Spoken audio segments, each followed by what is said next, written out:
Grafaku, kolik máš doma videoher? Kolik mám? Videoher.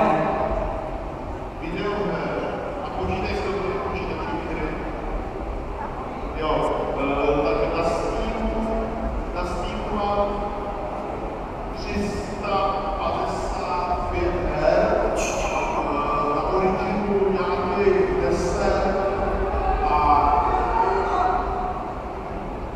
co se týče krabicovek, tak jich doma mám, nevím, ono je to vidět těch krabicí politika. Ježiš, tak to bude hnus. A mě mám nějaké stěnatelky do rovka, takové věci, takže nevím, dohromady takových 400. Filmaři, prosím tě, nedělejte bordel. Dohromady takových 400 bude, no. Tak se nám všechno zastaví. Koby se to nekouká a už se nám znovu něco a tady se děje. To nevypadá jako operace. To vypadá jako operace, jo. Jo. Se to funguje. A vlastně nic děje, tak se přišel někdo výstavní a dělá to, co dělat nemá, ale stojí u vchodu, kde se nemá stát, aby se tam nevyspávalo.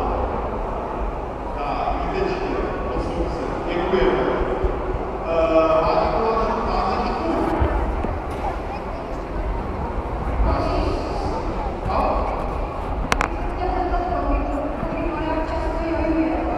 A jak ještě musíte ptát?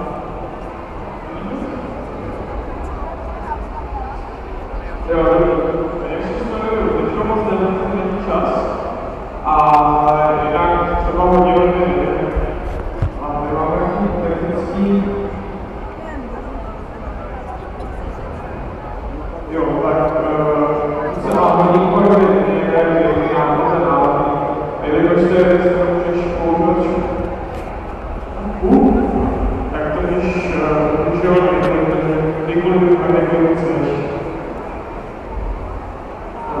Další otázka. Co se ukáže? To je nevhodná otázka. 43.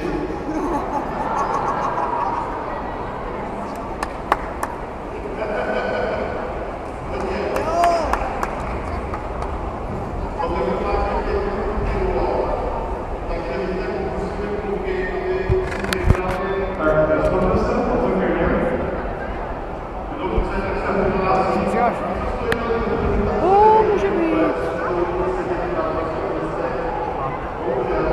Vysázení. Nefunguje nám internet tady na tom počítači. Tak, pojď. No.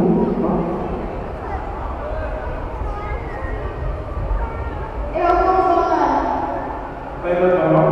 Tak pojď. Ty.